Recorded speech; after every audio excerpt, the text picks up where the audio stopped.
Hello अस्सलाम वालेकुम guys. आपका Faisal Khwaja educational world channel में खुश आमदीद कहते हैं।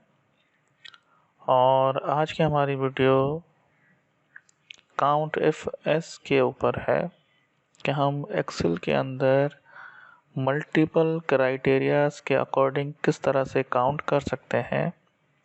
आज हम वो सीखेंगे। तो आइए चलते हैं हम एक्सेल के ऊपर। हमारे पास ये एक रॉ डाटा है जिस पर हमारे पास कुछ रिक्वायरमेंट्स हैं। लेट्स से हमारे पास एक रिप्रेजेंटेटिव का कॉलम है जिसके अंदर हमारे पास जॉन्स, गिल्स और केविल है। हम चाहते हैं कि हम इसको काउंट करें कि हमारे पास इस शीट के अंदर जॉन्स कितनी मरतबा आया है, गिल कितनी मरतबा आया है और केविल कितनी मरतबा आया है।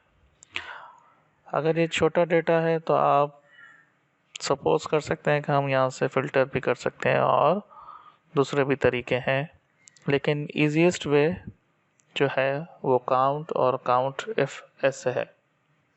Count F S multiple criterias के ऊपर काम करता है और इसके दो पैरामीटर्स हैं। पहला क्राइटेरिया रेंज है कि आप जिस डेटा के ऊपर काम कर रहे हैं तो इधर आप कॉलम या रो आप उसको एक रेंज देंगे।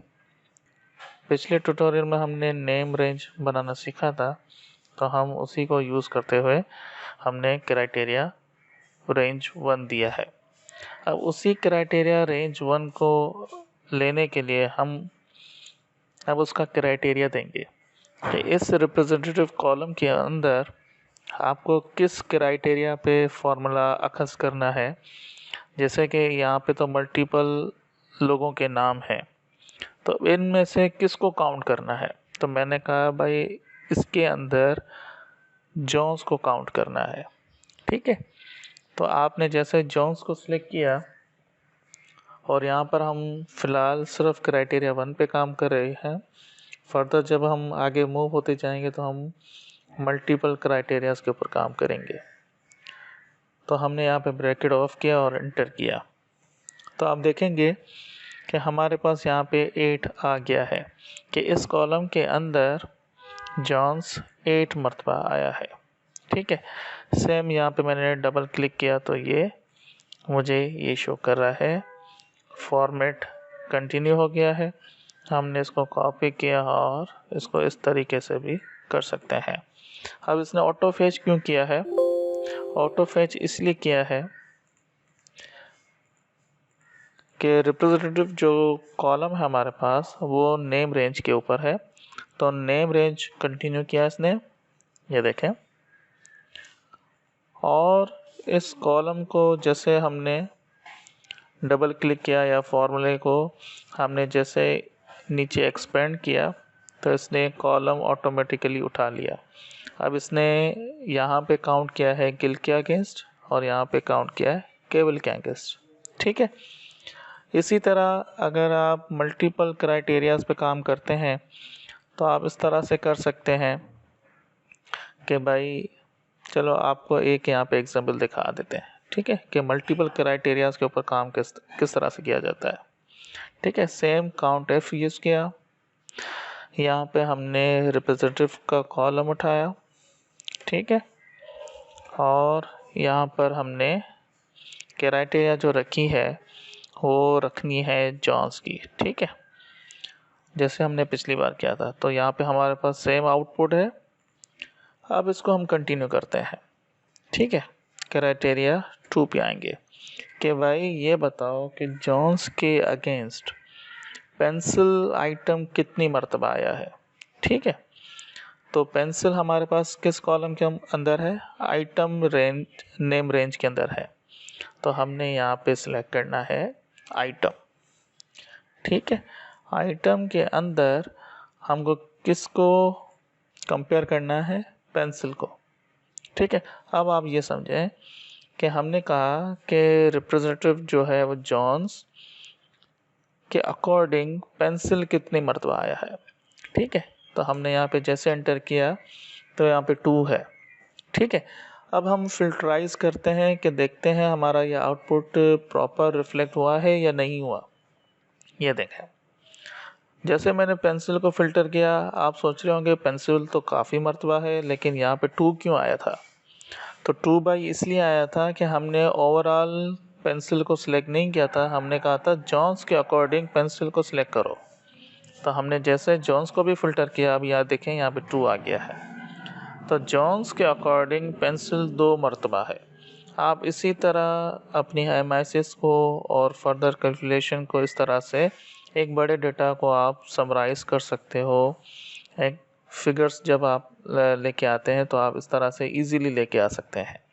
ठीक है, देखें यहाँ पे जैसे मैंने क्लिक किया तब ये क्या बता रहा है कि गिल के अकॉर्डिंग बाइंडर कितनी मर्तबा है। अगर मुझे जॉन्स के अगेंस्ट ही दिखाना है कि बाइंडर कितनी मर्तबा है, तो या तो मैं इस सेल को ऊपर सेलेक्ट कर दूं, तो ये यहाँ पे L4 हो जाएगा। आप इसको मैन्युअली L4 को सिलेक्ट करके आप F4 दबाएंगे तो ये सेल फ्रीज हो जाएगा। अब आप इसको कितनी मरतबा डबल क्लिक करेंगे तो आपका ये जॉन्स जो है वो कंटिन्यू ही होगा, वो चेंज नहीं होगा, क्योंकि हमने सेल को लॉक कर दिया है। तो इस तरह से हमारे पास count if S multiple ranges के साथ, मल्टीपल क्राइटेरियाज के साथ यूज़ होता है, लेकिन इसके अंदर पैरामीटर्स 2 ही हैं हमारे पास। क्राइटेरिया रेंज आपको बताना है और उसके अकॉर्डिंग आपको क्राइटेरियाज बताने हैं किसके अकॉर्डिंग उसको लेना है। ठीक है, तो सिंपल हमने कैलकुलेशन सेल के अकॉर्डिंग की और हमने यहाँ पे फर्दर इसको मल्टीपल सिनेरियोज के साथ भी देखा। फर्दर ये कि आप इसके अंदर और भी चीज़ें यूज़ कर सकते हैं काउंट ऑफ के अंदर। लेट्स से मेरे पास यूनिट्स का भी एक कॉलम है। ठीक है, यूनिट्स के अंदर गए तो आपने क्राइटेरिया बताना है कि यूनिट वो दिखाओ कि जो 50 या उससे ग्रेटर देन हो। तो आप काउंट इफ एस के अंदर किस तरह से 50 या हम न्यूमेरिक फॉर्म लिख सकते हैं और उसको ग्रेटर देन दे सकते हैं। तो आप इसके अंदर इन्वर्टेड कोमा के अंदर आप ग्रेटर देन 50 लिख सकते हैं। ठीक है, ये कंसीडर एज एक्सप्रेशन यूज़ करेगा कि 50 को मुझे देखना है लेकिन ग्रेटर देन 50 को देखना है। सेम आप इसी एक्सप्रेशन के अंदर ग्रेटर देन और इक्वल टू भी यूज़ कर सकते हैं कि 50 एंड 50 से अबव जितने भी यूनिट्स हैं उसको काउंट करके बताओ। ठीक है, और इनको हम इन्वर्टेड कोमास के अंदर देंगे ताकि ये एक्सप्रेशन को यूज़ करते हुए काउंट करे। ठीक है, अगर आप इन्वर्टेड कोमा में नहीं देंगे तो ये फार्मूला उसको अंडरस्टैंड नहीं कर सकेगा। ठीक है, तो आप इस तरह से ये देखें, तो इस तरह से आप काउंट इफ एस को यूज़ कर सकते हैं। आप लेस देन इक्वल टू भी यूज़ कर सकते हैं और इस तरह से अगर कोई प्रायोरिटीज़ हैं तो आप प्रायोरिटीज़ को भी यूज़ कर सकते हैं। जैसे हमने यहाँ पे पेंसिल को यूज़ किया है। ठीक है, तो अगर आप पेंसिल का कोई कॉलम नहीं है, L9 नहीं है लेट्स से, तो आप इन्वर्टेड कोमा में पेंसिल लिख सकते हैं और उसको एंटर करेंगे, सेम आपके पास आंसर आया।